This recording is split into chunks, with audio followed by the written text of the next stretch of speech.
Salut à tous, c'est Dragon Vision. Aujourd'hui, toute nouvelle vidéo. C'est la suite du What If et si le 1CJ4 était apparu dans DBS. Bon, comme d'habitude, je propose aux nouveaux arrivants d'aller voir les parties antérieures de ce What If, de la partie 1 à la partie 13, car tout simplement, l'histoire diffère grandement de l'histoire originale de Dragon Ball Super, du manga et de l'anime. Et donc, si vous ne voulez pas être perdu, veuillez commencer par le début. Et également, avant de commencer cette vidéo, j'ai remarqué que beaucoup d'entre vous regardent mes vidéos mais ne sont pas abonnés. Donc par ce biais-là, je vous propose de vous abonner, d'activer la cloche et de liker. Et surtout, n'hésitez pas à partager mes vidéos au maximum, car tout simplement, j'ai besoin de soutien pour être référencé. Bon, je vous souhaite un bon visionnage à tous. Allez, c'est parti!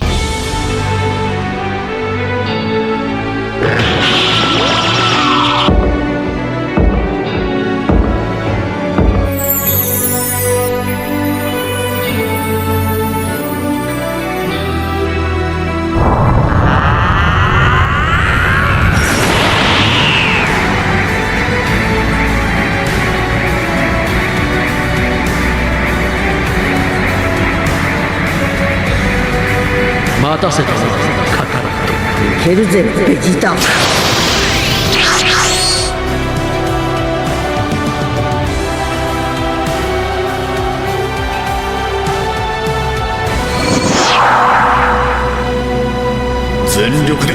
Le présentateur annonce que la pause est terminée. Le quatrième combat commence.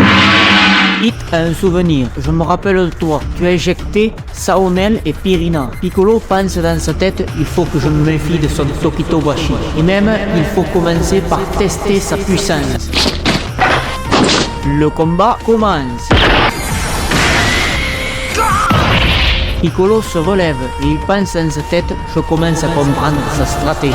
Cependant, je dois augmenter ma puissance, car ses coups sont vraiment violents. Le combat reprend.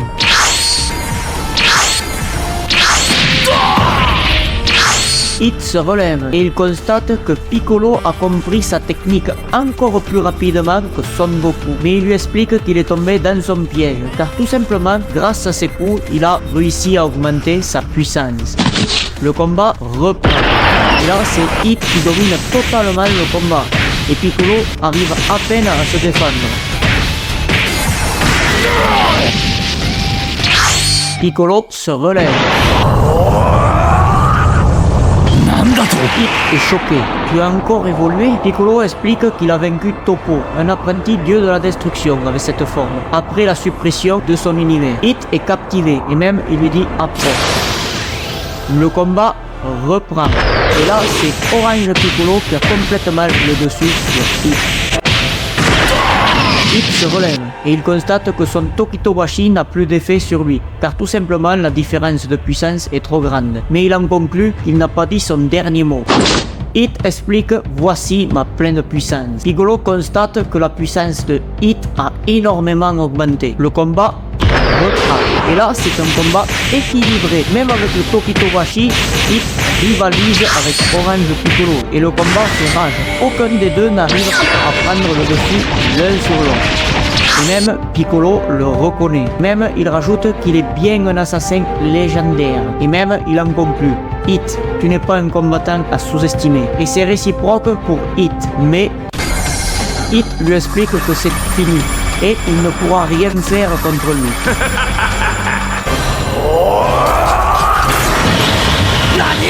Hit est de nouveau choqué. Tu te retenais encore? Et Piccolo en conclut.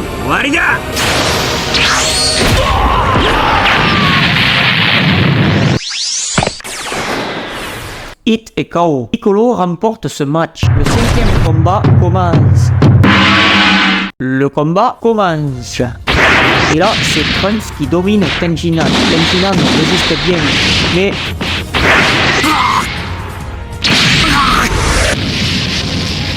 Tenshinhan se relève.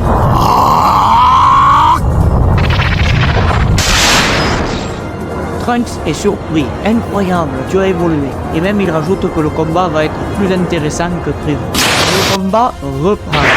Et là, c'est Tenshinhan qui a le dessus sur Trunks se défend bien, mais...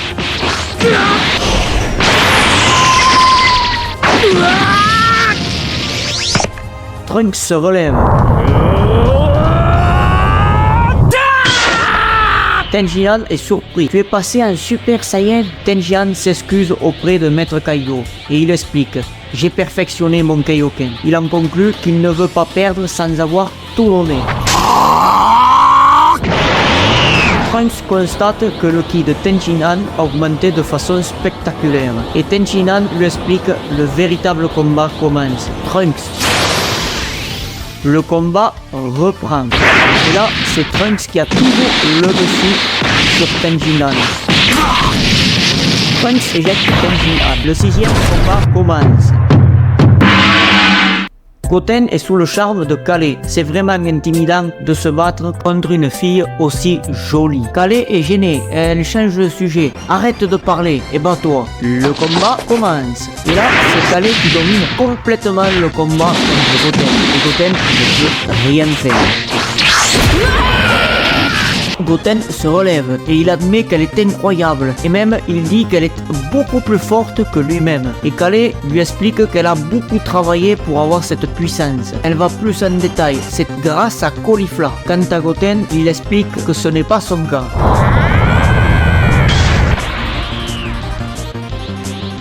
Le combat reprend. Et là, c'est Kale qui a toujours le dessus. Goten, même un Super Saiyan, ne peut rien faire.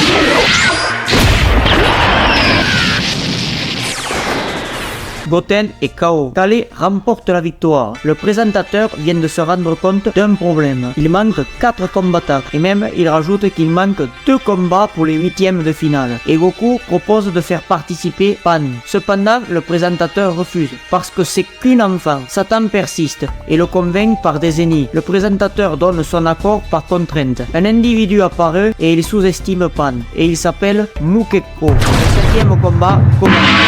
Pan éjecte Mukeko très facilement, mais il manque toujours 2 autres combattants. Satan intervient et lui demande d'annuler ce combat, mais le présentateur refuse. En plus, il a déjà enfreint le règlement pour Pan, et il ne lui a pas fait passer les éliminatoires, par respect de l'héritage de Satan. Et même, il rajoute que maintenant, le règlement est inflexible. Goku pense à Vegeta, mais il revient sur sa décision, car il se rappelle que Zarama a interdit à Vegeta de sortir du palais, car il a du ki divin démoniaque en lui et il peut devenir une grande menace tant qu'il n'a pas maîtrisé ce pouvoir. Beerus est en colère et il explique qu'à cause de ce foutu règlement, il aurait dû organiser ce tournoi dans un autre univers. D'un coup, ça fait un flash à Goku et il se rappelle d'un adversaire qu'il avait marqué.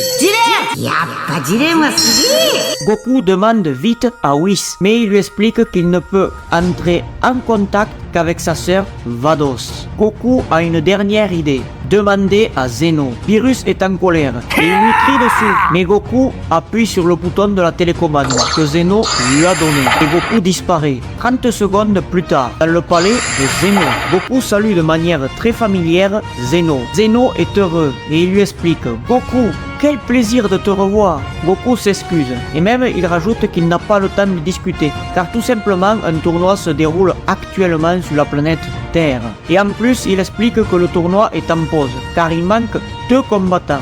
Et donc il lui demande « Peux-tu contacter l'univers 11 ?» pour recruter Jiren et Toppo.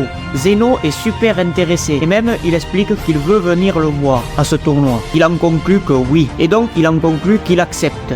Et même il peut demander au grand prêtre de les contacter. Goku est super heureux et il lui dit « Tu es le meilleur, Zenchan ». Le grand prêtre contacte Margarita et il demande si Toppo et Jiren peuvent venir de toute urgence pour participer à un tournoi. Vermouth lui explique que Toppo est avec lui, mais il ne peut pas, car il est en pleine formation avec lui-même et Margarita. Et le grand prêtre demande si Jiren peut venir. Vermouth lui explique qu'il ne l'a pas vu depuis 1 semaine. Le grand prêtre lui demande s'il peut l'appeler. Vermouth, par l'intermédiaire de Margarita, essaye de trouver l'emplacement de Jiren.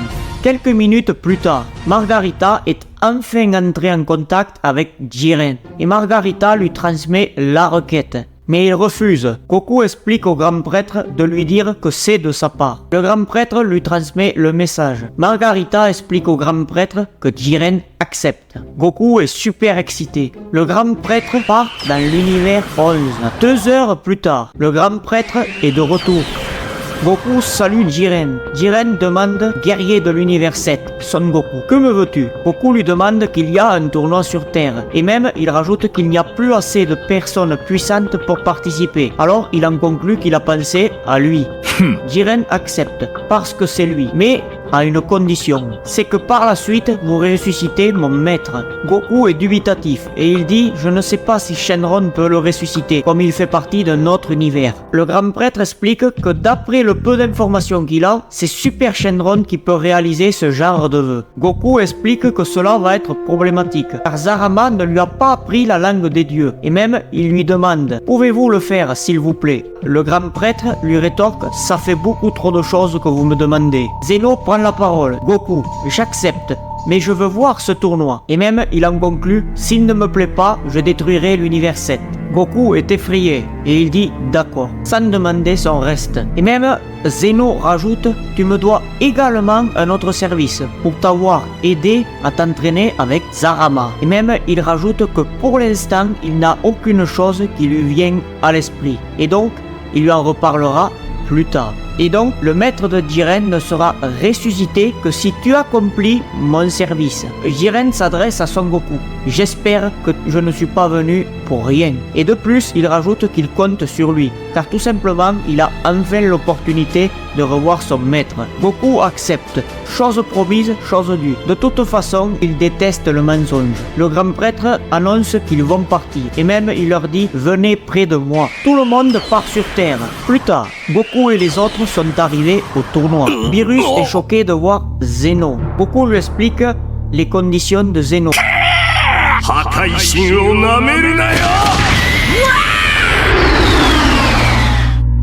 Le présentateur est à moitié rassuré, car il manque un seul combattant. Mais personne n'ose affronter Jiren. Le présentateur est agacé, et même il est énervé, et il décide de choisir une personne qui n'a pas participé aux éliminatoires. Et à la surprise de tous, il désigne Yamcha, car il se rappelle de ses prouesses qu'il a faites lors des précédents tournois. Yamcha refuse. Zeno est déçu. Beerus prend peur, et il menace de détruire Yamcha. Et finalement, il accepte par obligation. Le 8e combat, Jiren ne semble pas intéressé par Yamcha et il se met à méditer en plein combat. Yamcha se sent offusqué et il attaque.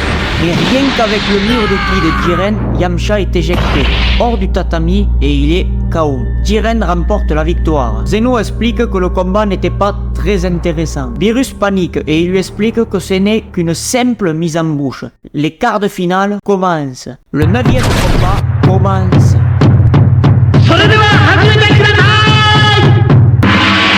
Goku est abasourdi. Franchement, tu m'as surpris. Je ne m'attendais pas à ce que vous avez évolué avec Caulifla à ce point. Et même, il rajoute que Hit, avec sa nouvelle puissance, fait pas le figure face à eux. D'ailleurs, il rajoute que Broly n'a pas gagné, malgré qu'il ait maîtrisé son Super Saiyan combiné avec son pouvoir de l'Ikari. Et Kaba explique avec Caulifla, on s'est entraîné sans relâche.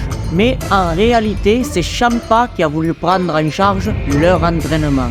Car tout simplement, il n'en pouvait plus de les voir perdre. Goku se questionne et il lui demande « Au fait, c'est quoi ton Ultra Ego ?» Kaba rétorque que l'Ultra Ego est la technique secrète des dieux de la destruction. Et malgré cela, il rajoute qu'il n'est pas aussi fort que le Seigneur Champa. Car malgré ça, il n'est pas un vrai dieu de la destruction, malgré qu'il a un pouvoir qui y ressemble. Goku est étonné et il explique que Beerus lui avait jamais parlé de ce pouvoir. Mais il explique que ce n'est pas grave, car avec Vegeta, ils ont pris leur propre chemin d'évolution.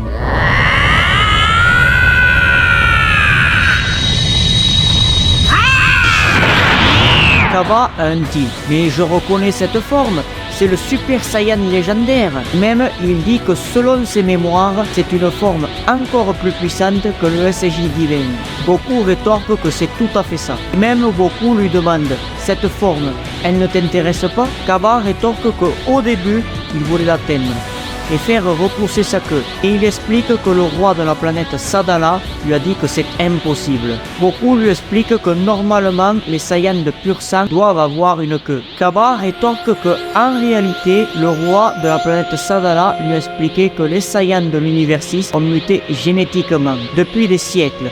Goku est choqué et il lui demande mais pour quelle raison? Kaba lui explique que son peuple, il y a des millénaires étaient plutôt primitifs et ils avaient une queue. Mais par la suite, il est apparu un peuple de Saiyans qui était resté en marge de nous autres. Et en réalité, il explique qu'il s'avère que c'était des Saiyans bien plus civilisés. Et par la suite, il rajoute que ces autres Saiyans ont colonisé ses ancêtres lointains. Et donc, il rajoute que les Saiyans plus évolués se sont reproduits avec les Saiyans primitifs. Donc, par la suite, ils sont devenus plus doux. Donc, il en conclut que, en résultat, ils ont perdu la capacité de se transformer en singes géants. Mais au final, leur potentiel a évolué considérablement. Le présentateur monte sur le tatami et il leur informe que le combat a commencé depuis un moment. Et même, il leur demande « Combattez, je vous prie ». Goku s'excuse. Goku demande à Kyabe « Montre-moi ton Ultra Ego ». Kaba rétorque qu'il va le faire.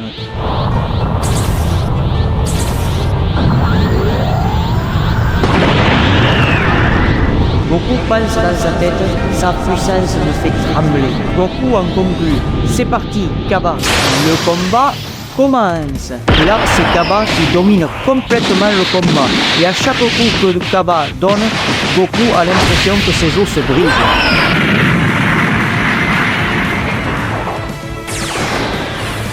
Goku se relève et il admet que la différence de puissance entre eux est abyssale. Mais Goku en conclut de nouveau que depuis le tournoi du pouvoir, il a beaucoup évolué.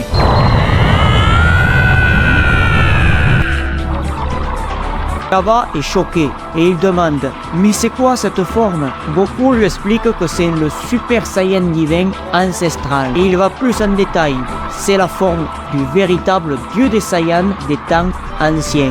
Kaba est complètement perdu, mais je croyais que le SJ divin était le vrai dieu des Saiyans. Goku lui explique que le SJ God aux cheveux rouges est simplement une forme de dieu éphémère. Il ne s'inspire d'aucun dieu Saiyan et de légende. Kaba ne comprend pas. Goku lui explique de manière plus simplifiée que, en d'autres termes, le SJ divin aux cheveux rouges est simplement un Saiyan avec un pouvoir divin. Et contrairement à celui-ci, il explique que le SJ divin ancestral provient des dieux Saiyans Charlotte et Giblet. Et il lui raconte que leur rôle était de veiller à assurer un bon équilibre des Saiyans de l'univers 6 et 7. Et d'après ce qu'il a compris, il dit « Alors ça veut dire que le SJ divin ancestral est le véritable dieu des Saiyans de tous les Saiyans de l'univers 6 et 7. Goku lui dit qu'il a tout compris. Et il change de sujet et lui dit de l'attaquer. Le combat reprend. Kaba est choqué et il constate que ses attaques sont sans effet.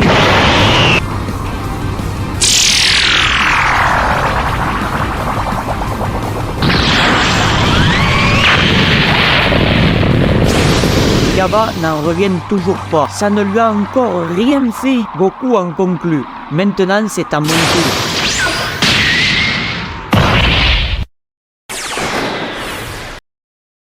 Kaba est KO. Goku remporte le combat. Le 9e combat commence. Gohan lui affirme qu'il a vu son combat contre Hit. Et même, il explique qu'il est choqué. Car tout simplement, il l'a vaincu en un seul coup. Et Piccolo rétorque qu'il a travaillé dur avec Zarama. Et maintenant, il explique qu'il est le dieu des Namek du clan des guerriers. Gohan est étonné et il en conclut. Alors tu ne me laisses pas le choix que de me donner à fond.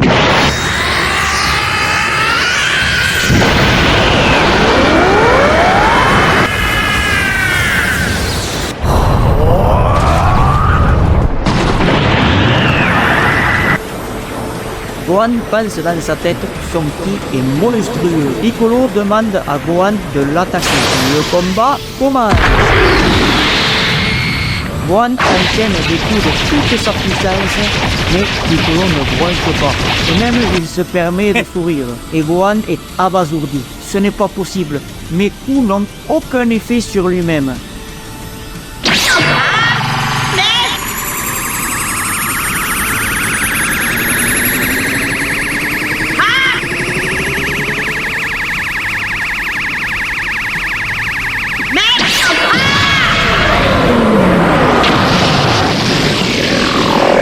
Gohan est tellement choqué que même il en tremble. Ce n'est pas possible, il est intact. Piccolo lui explique que son Kamehameha était très précis. Mais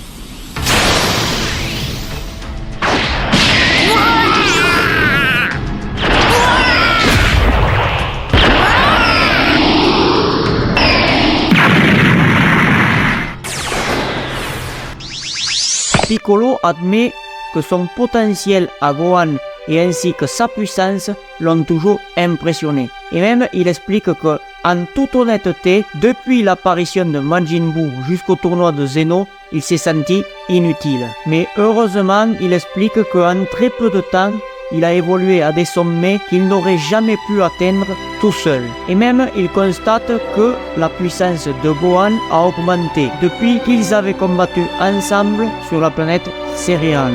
Mais il voit également que son absence a laissé des traces sur sa motivation, alors que lui-même, il n'a jamais relâché son entraînement. Et même, il admet de nouveau que c'est dommage. Et il en conclut. Prends-en de la graine. Gohan est KO. Piccolo remporte ce match.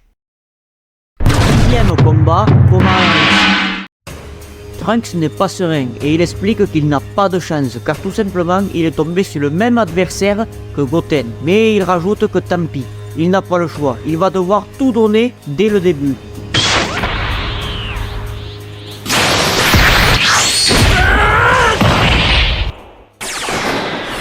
Trunks est KO. Kale remporte ce match. Le deuxième combat commence.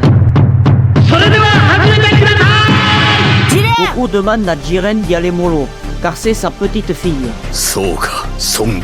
Jiren l'éjecte doucement avec son souffle.